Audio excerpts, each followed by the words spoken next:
Dilemmas, they're terribly sleeping, trying to stop. Yeah. Yeah. Because they almost have to. Yeah, I think it's confusing. Yeah, Are we talking about the same program? yeah, For helping people? we definitely need to look at it. I had. I want to see ever announced the reviews Mhm. published. But QVS shut down. Ah, yeah. They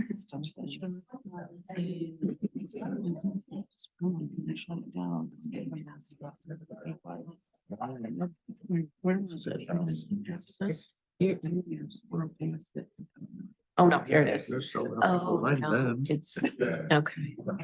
Good evening, everybody. We'll call this meeting of the Township Board to order. With board members and guests, please rise for the Pledge of Allegiance. I pledge allegiance to the flag of the United States of America and to the republic for which it stands, one nation, under God, indivisible, with liberty and justice for all. Madam Clerk, will you please call the roll?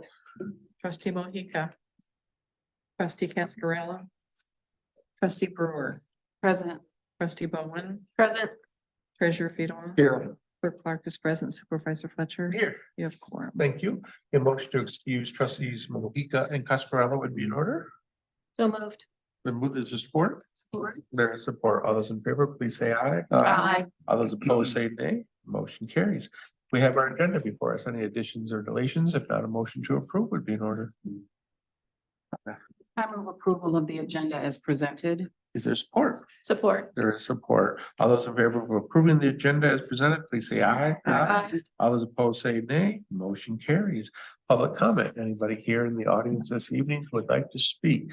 Not seeing anyone from the public. We'll continue on down with the consent agenda. What's the pleasure of the board on that item this evening? I move the consent agenda be approved as presented. Is there support? There is support. I would like to request number 6 be removed from Okay, discussion. so pull 6 down. So it's been moved and seconded to approve the consent agenda as amended. All those in favor, or Madam Clerk, please call the roll. Trustee Brewer. Yes. Clerk Clark is yes. Treasurer Fiedel. Yes. Trustee Mohica. Trustee Cascarella. Trustee Bowen. Yes. Motion carries. Oh, Supervisor Fletcher, would you like to vote? Yes. Yes, I don't think we were ready to call. Now we will guide number 6, the salary schedule and compensation adjustments effective January 1. Oh, I wanted to ask a question about the cost of living adjustment for the annual compensation of the township board. As I know that my position as a trustee is not a full-time position, and this is not a living salary that I am, living on. I'm not a full-time employee of the township or a part-time. And so I was wondering if this is, we've just always done this, if there's a reason why we're adjusting the elected positions that are not full-time. Now, I don't know if the 3 of your positions are considered full-time employees. Yes. But I wanted to open up that discussion, because I am all for cost of living adjustments for our employees. But what about those of us who are elected? Yeah, we have done it both ways. We went through a period of time.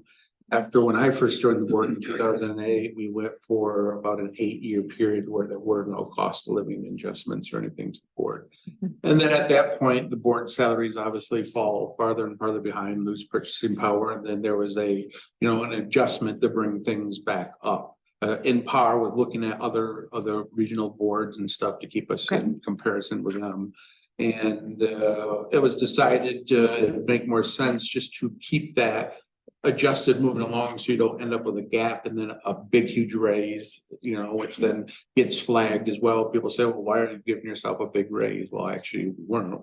It was actually still a pay cut from 2008 by the time we did raise it, but it was a sizable raise. So So it was decided to just do it on an annual basis with the same cost of living increases that others are receiving. That was how it had been done prior to 2008 when we stopped it at 2008 for a while. So it really is up to the board on what they want.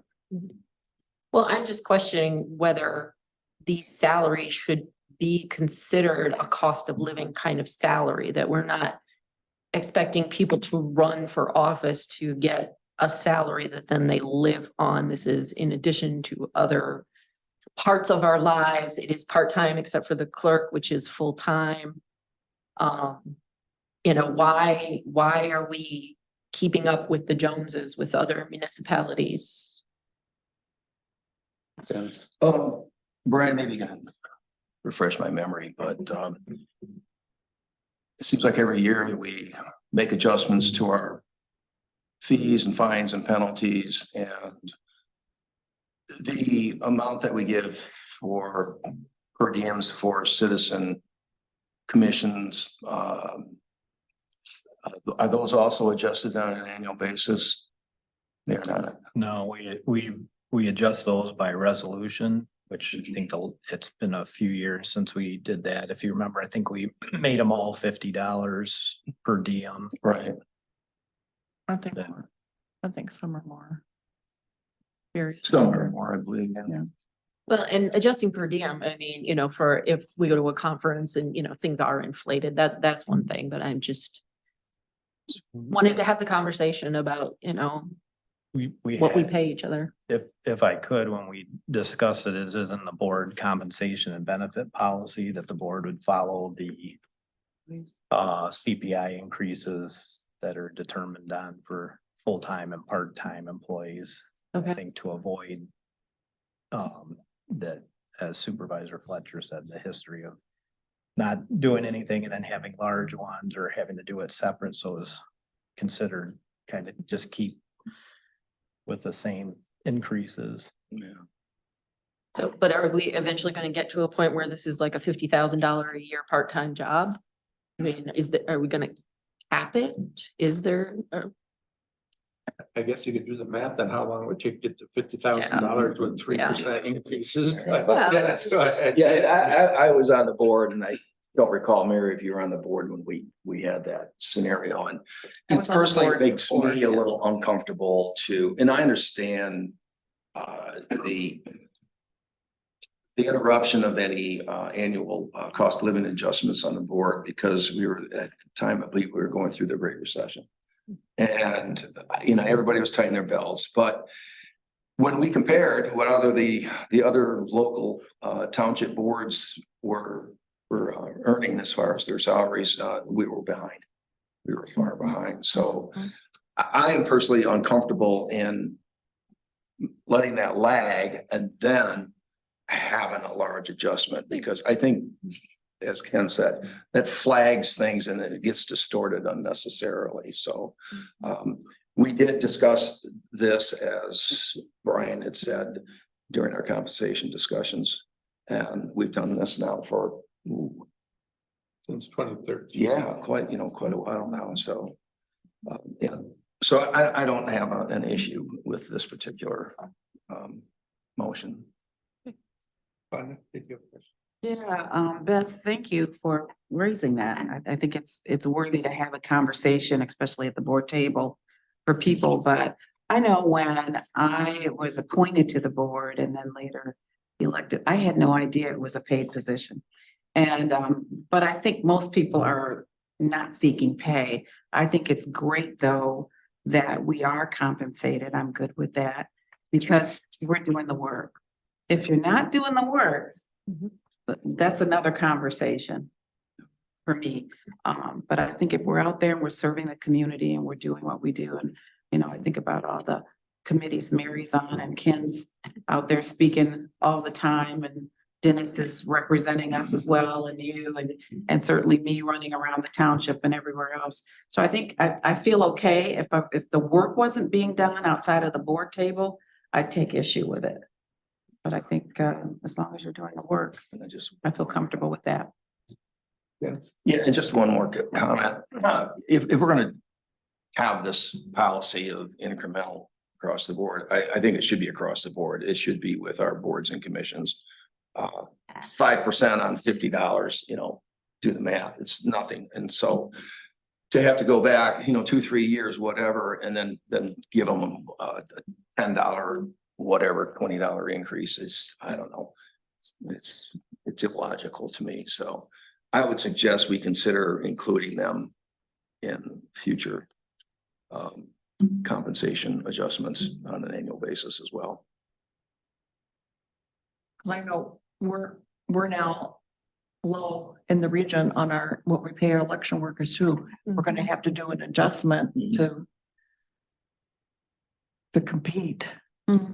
Because for a lot of people, it does make a difference. If you're a senior, it does make a difference. Yeah. On all of these, so.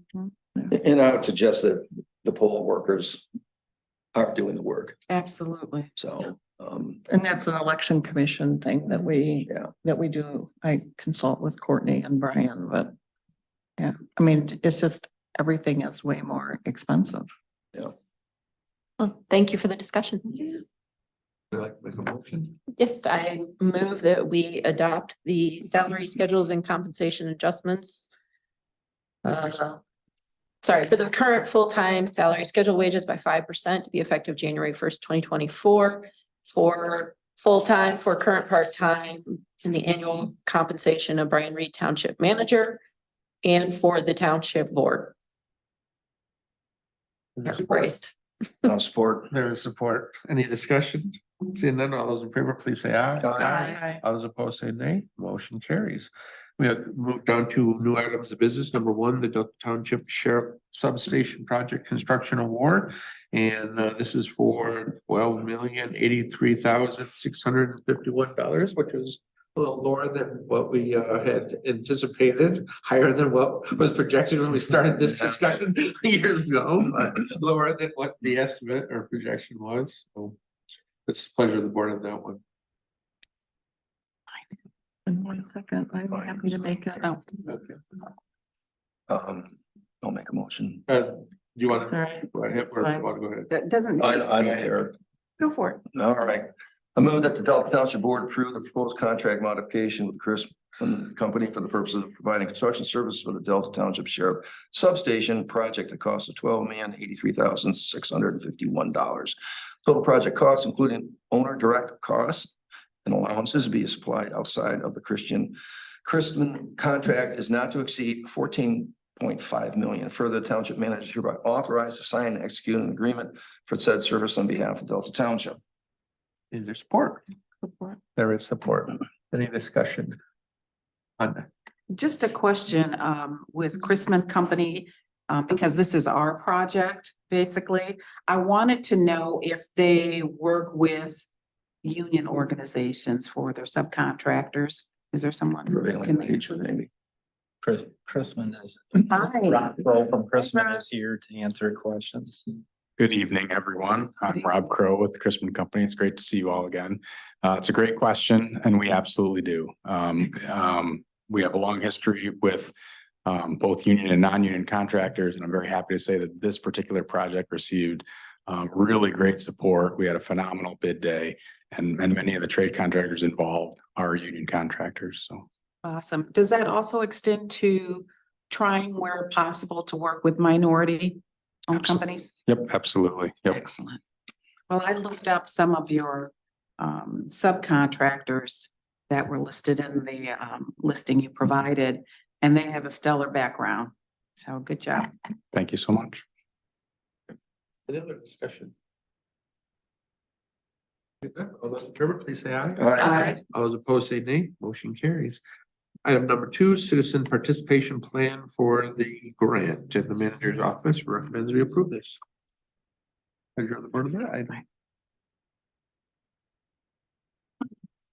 Linda, I move that the Delta Township Board adopts the citizen participation plan for the township CDBG Housing Improvement Local Livability Chill Program Grant Application. Support. it's been moved and supported. Any discussion?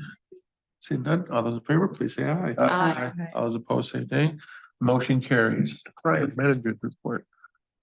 Thank you, Mr. Supervisor and board members. I just really want to say thank you for all your support throughout the entire sheriff substation project. As you can see from the chronology and the memo, it's been a long road and quite a few people have dropped off the team in that time, but Rob's been there since the beginning. And we've added Courtney. I really need to recognize Courtney because she's really picked up the ball when Ernie left on this project and kept it moving along and done a great job with organizing our financing and that type of thing. So we did receive our bond funds today by wire. So it's nice to have that.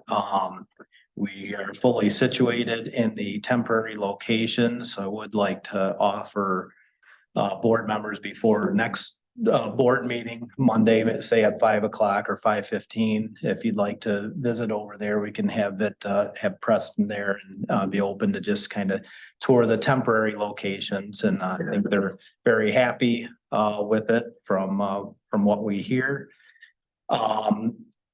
Just wanted to re-mention my email update from earlier. They will be shutting down the tracks again on Waverly Road, south of 496 and north of Lansing Road. So that project was a railroad project in conjunction with Ingham County Road Department with some state grant funds, and that was not completed properly, or they did complete it and something happened where the tracks and the asphalt raised up, so it was creating quite a bump for a lot of vehicles. So that will be closed down as of tomorrow, probably for another week and a half while they re-repair that. Just a couple ribbon cuttings to make you aware of. Michigan First Credit Union, which is going to be inside Walmart, is on November 13th at 9:30 a.m. Bricks and Minifigs is 10 a.m. on the 11th, which is a Saturday. That's in the Brookside Plaza over here where Fiber Gaming used to be. So that's kind of a Lego store. So if you're around on Saturday, love to have you at the ribbon cutting. But with that, I'm happy to answer any other questions from the board. On the topic of road closures, how are we doing on Saget or St. Joe as far as the timeline? I'll let Mr. Kane give you an update on that project. Yes, thank you. The last week or so, we've actually made some pretty good progress. That project has been kind of broken down into two segments. We had the southern tie-in and the road closure. And then we had the north side of the creek to finish laying pipe and getting up into Vicksburg.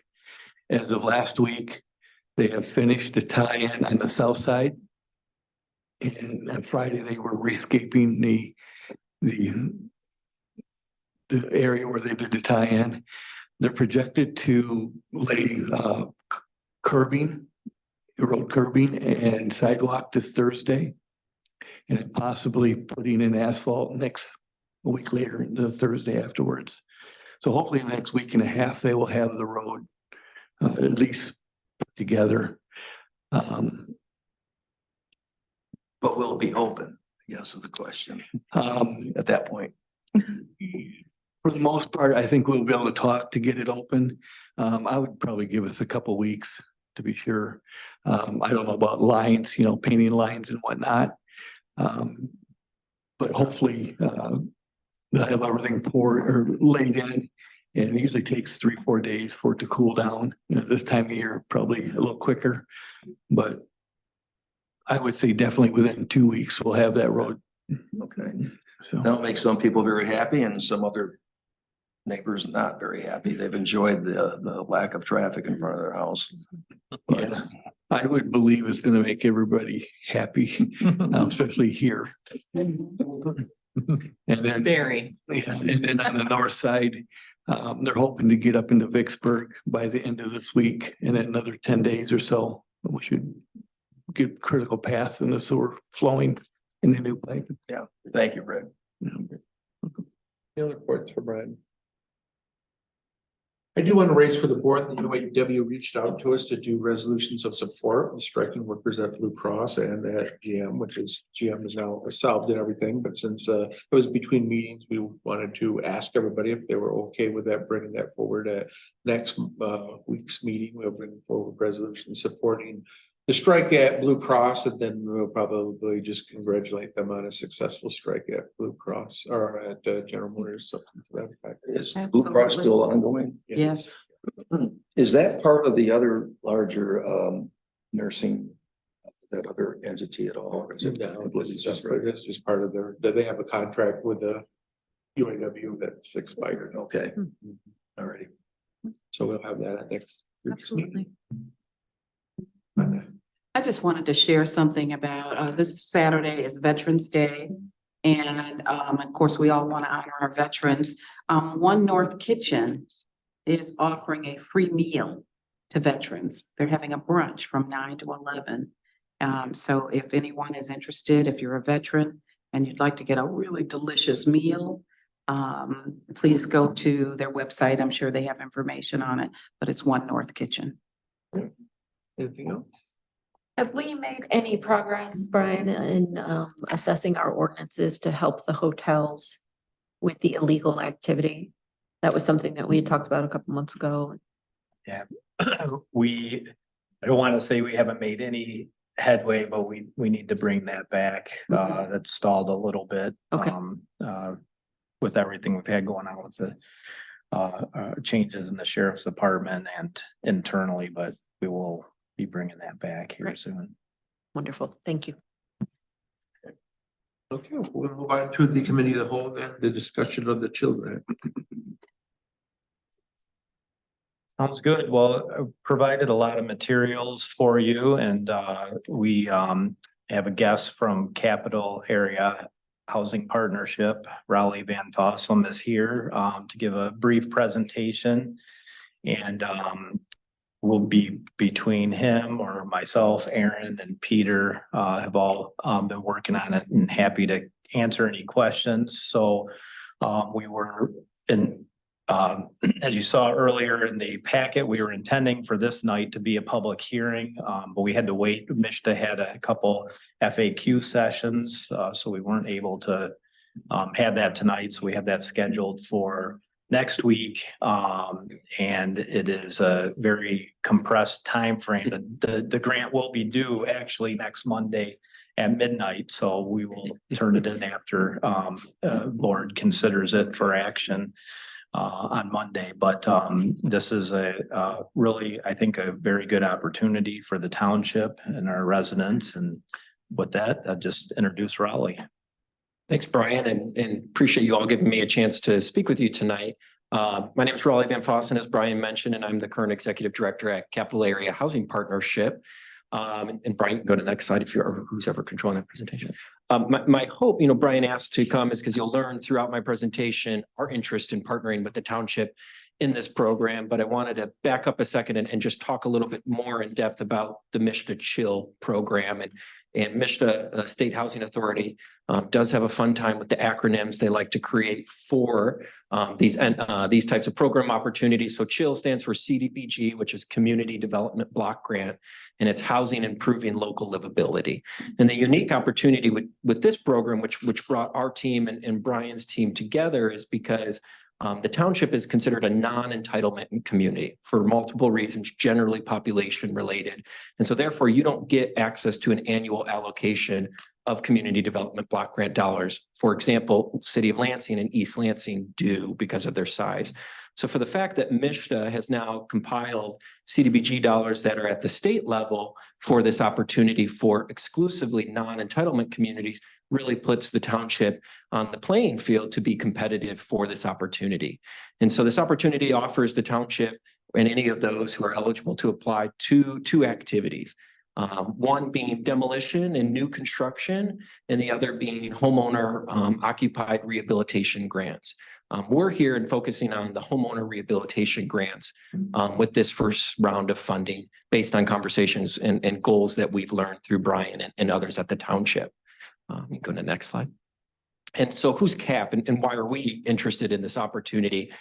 We've been in this community for 31 years. We've changed our name a couple of times. We were initially formed in 92 as East Lansing Neighborhood and Housing Services and later became Hometown Housing Partnership. Along the way, we've merged with Franklin Street Community Development as well as the Greater Lansing Housing Coalition. And since 2014 have been operating as a nonprofit under the name of Capital Area Housing Partnership. And we are a community housing development organization. We are comprised of 15 neighbors who are elected to our board of directors, who represent mid-Michigan to the best of our ability and doing all things housing. Certainly development is first and foremost to what we do in our mission, and then we try to provide housing services that match those development opportunities. If you've been in the area for that long, you'll most notably know us from some of our work. We did the Bailey Elementary School conversion in the city of East Lansing, and our current largest project we've done today is under construction, which is the historic conversion of the Walter French Junior High School in Lansing at Mount Hope and Cedar Street. But along that way, and Brian, you can go to the next slide, that we've been working on is homeowner occupied rehabilitation grants. We've been deploying homeowner rehabilitation grants for over 20 years. You'll see a list of partners on your screen. City of East Lansing has put dollars, again, because they're an entitlement community and have access to those dollars annually. More recently, the Tri-County Office on Aging has put funding towards that through the Ingham County Elder Millage, and then Capital Area Community Services, as our local community action agency, has partnered with us in recent years through different weatherization programs. But the reason we became interested in this opportunity is because the zip codes in Delta Township, again, are generally not eligible for these types of activities through the grant dollars that we traditionally go after. Yet we continue to see a need from neighbors who live here in Delta Township who call our office asking for that help, yet we've been unable to assist them in any formal way due to the lack of those funding opportunities. So again, the fact that MISHDA is deploying CDBG dollars for the first time in many years to non-entitlement communities excites me for this opportunity for the township. Furthermore, what you get from CAP and the hopeful partnership is that we strive to be that one-stop shop. For municipalities who may not have the in-house staff to deploy sometimes complicated state and federal grant dollars specific to affordable housing, we strive to be that entity who can step in for you. And furthermore, that goes to show the experience of who our team is. Brian, you can go to the next slide. So what would our role be in for the township to consider? It would be largely to provide administrative services to deploying those grant dollars. And so that means complying with the program guidelines as set forth by MISHDA, but also any additional guidelines that the township is able and decides to put and layer into this program. But I want to walk you through, let's assume the township is successful in that grant application. What does that mean? The max award that an entity can apply for is $500,000. It's my understanding that the township intends to apply for that full amount.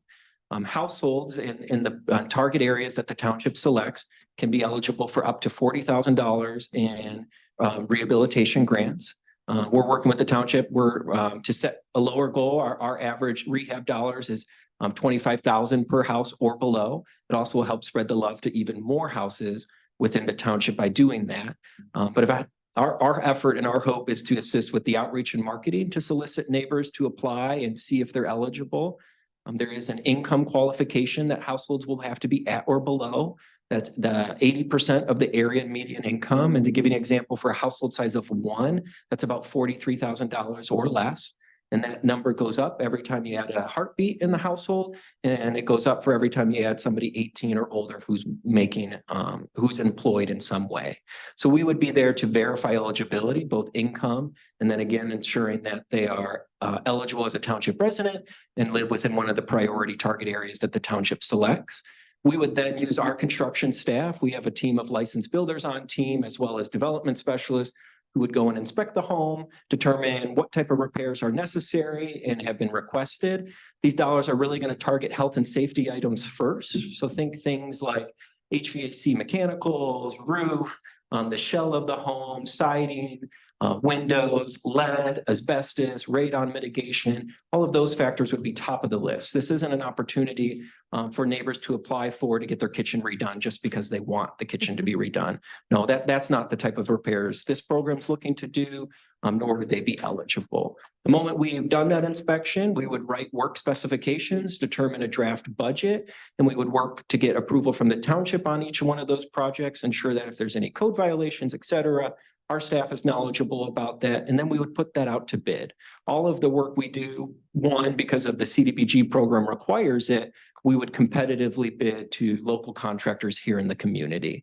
And we keep a ongoing list of approved contractors on our end, and that means it's folks who've applied to show that they have active insurance, that they pass the necessary background checks, criminal background checks, sex offender list, and so forth, making sure the folks we work with are folks you would want working in your home as well. Once the project's been bid and awarded, we would manage that process, oversee the work to be performed, work with the homeowner to ensure work is being done satisfactory to their liking. And then once work is done, complete the inspection, any reporting required by the township and MSHDA, submit for billing. You can see where I'm going, getting the township really to the end of this. Brian, you can go next slide. So next steps, and is one, I'm certainly here today to answer questions. I've had the pleasure of working with Brian and his team these last couple of weeks. He's right to say that this was a quick opportunity that came about this fall, about a month or so ago. And our experience with MSHDA is they put something out and they usually put it out before all of the guidelines are fully vetted. And so his team and us have been patient with MSHDA and have attended the various Q&As and whatnot, just as of latest as of last week. And so we want to use our experience to continue to help supporting the township as they navigate this application period. And again, if successful, be there as a community partner. Otherwise, Brian and team, I'm here to answer questions if folks have it. Okay, yes, I do. Thank you. This is so exciting. I'm thrilled that we're going to offer this program. And I do have a couple of questions I was trying to find the document in the packet, but I believe I read that if a homeowner sells or transfers their property, that they would have to repay. Can you tell me about that? So the way the current guidelines are written, I say current because I wouldn't be surprised if MSHDA changes this on us, is if we expend less than $10,000 on a home, it's treated as a one-time grant, meaning when we're done with the work, we're done with that project. The homeowner sees no more participation or involvement from us or the township. The moment we spend $10,001 or more on a home, we would enter and record a lien on the property. Again, we would provide that administrative capacity to the township to prepare those documents, and that those dollars are then forgiven over a 5-year period.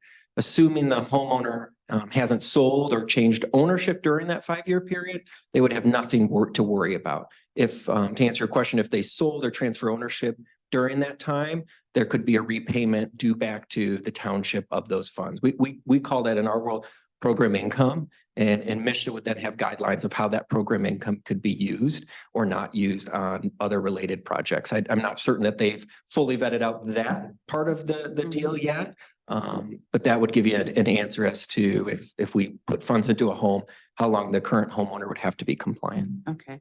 On the document, it's the client questionnaire that requires, I believe, the client's signature. Sure. It does not disclose that additional part that you said. So what you're looking at is an example application that township staff asked us to include for another rehab program. And so what you will see there is just an example of a household application we use in our City of East Lansing rehab program. So what we'll do is create a specific application just for Delta Township that ensures that it's compliant with the latest chill program guidelines. Okay. And just two more questions. Please, yeah. Would the funds that are granted to us, if we receive the funds, is there an expiration date? So if we don't use them, do we lose them? Or do they carry over year to year to year to year? I don't know that off of top of my head, but unless Peter, Aaron, or Brian know the exact date, my history with MSHDA and likely with this program is you apply next week. It's going to likely take them 30 to 60 days before they make any award. And then it's another 30 to 90 days to even enter. So we're looking at early spring 24 my guess is when the township would even receive a grant agreement. Our experience at minimum, MSHDA gives a full 12 months, if not 24 months to expend those funds. We believe with the target areas that township staff has initially presented to us, that we see no reason or concern spending those funds within a 12-month period. Okay. And that you leaned right into my last question is what is the targeted area? Do we know? Yeah, right now, and we're still kind of analyzing some data, so it could change, but right now we're focusing on the older section or a section of the township that has the oldest housing stock, which is essentially 496 to Willow from Kreitz to Waverly. So that block. There are a couple other sections and we just learned in the last FAQ that it does not have to be contiguous a focus area, but we will score much higher if we do have somewhat of a focused area versus looking at the entire township because Mishta does want to see some impact of these funds. So playing with some of the data that Ted has provided and looking at code enforcement data and that type of thing. So really housing stock, kind of areas of, lower median income, higher levels of code enforcement. That's what we were trying to hit on and even smaller homes too. And that block is where you have a lot of the smaller homes as well. Right. And I had one last thing. I apologize. I'm thinking about what I read too somewhere in here. I don't know if it's the same questionnaire that you cannot rent or.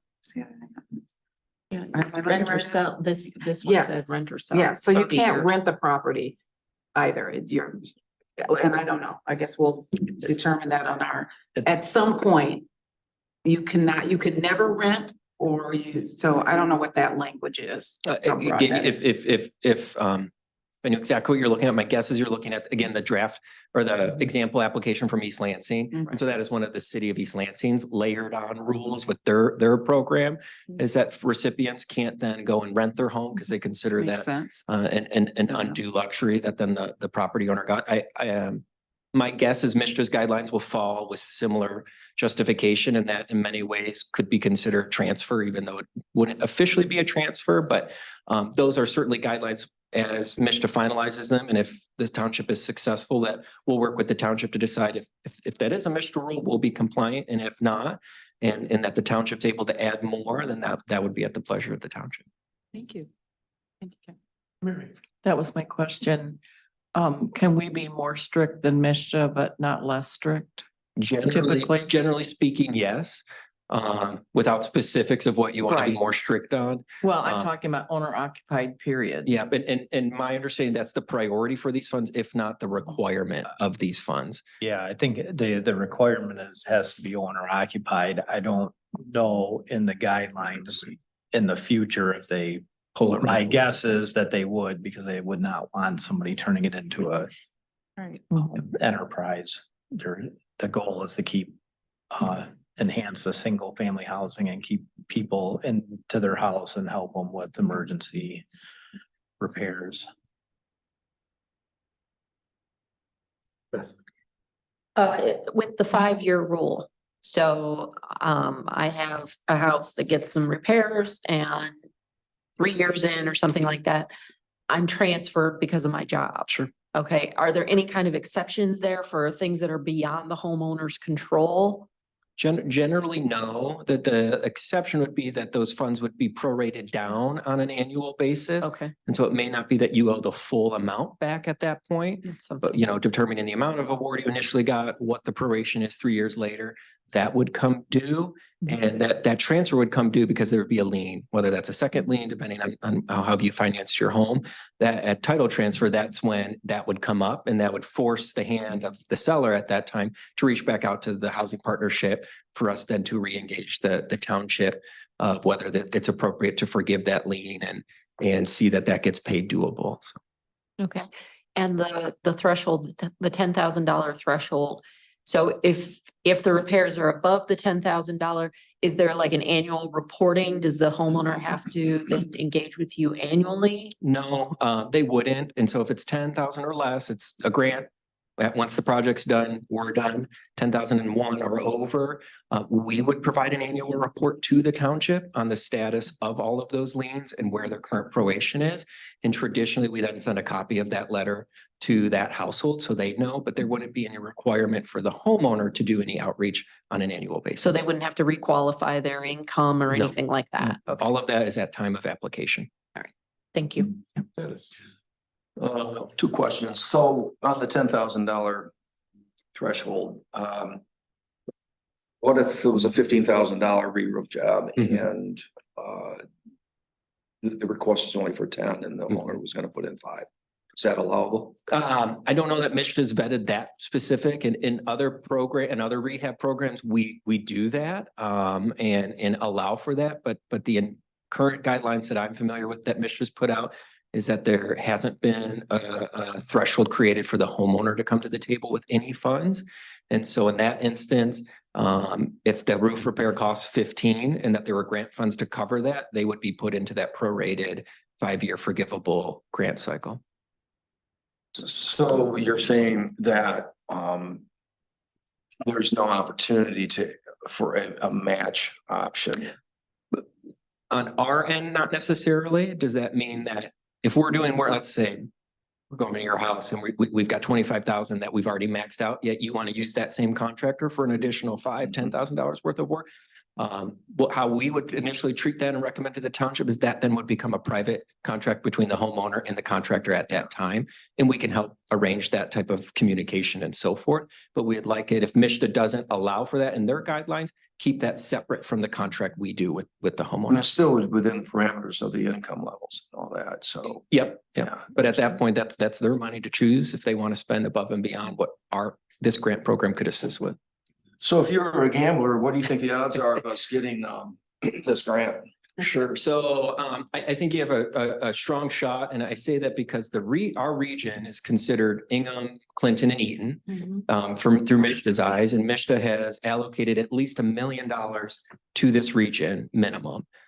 Brian and I've shared with his team, the only other 2 municipalities I know applying for these funds are Ingham County and Meridian Township. I do not believe you have anybody else in this region that submitted a letter of intent. So to get invited, the township had to submit a letter of intent previously, which they did. And so between those 3, knowing what they're all after, I think the township has a great opportunity of getting at least some portion of that full award, if not that full award. So the 3 combined, do they exceed the $1 million allocation? From what I know, they're all each asking for the full 500,000. So that if you combine that, that's Okay. $1.5 million. Okay. And so MSHDA could easily award the whole region. They've at least told all of us publicly, at minimum, this region will get $1 million. Yeah, okay, very good, thank you. Anything else, Beth? That's, Raleigh, thank you. Likewise. This is so exciting to see this come to fruition after our meeting this summer and talking, and I'm sure that CAP is going to be a great partner for the township. And it's so nice to see that Delta Township is taking this first step into solving this middle income Sure. housing crisis. And there are other things that we can do, but this is a great first one. And I'm really looking forward to the outreach that you do and the excitement from our residents to do things like replace their siding. Right. You know, and I'm losing the word here, roofing and, you know, Windows, insulation, that was it. Re-insulate their home so that way their energy costs can go down. Right. And so thank you so much for all the work that you've done and how you and Brian's office and everyone here has kept this going. So Thank you. Thank you. Thanks, everybody. Yeah. Appreciate it, Rob. Thank you. Should you have anything else, Brian, on this that you wanted to share? So we'll have a obviously the resolution to apply for the funds next week and the public hearing, and we'll have a handful of other potentially other documents that we have to also provide that we may have to adopt. So we're busy putting all those together. Okay. Great, we appreciate it. Any final board member comments? Any final public comment? Seeing none, see no further business before us, we are adjourned. It was nice when we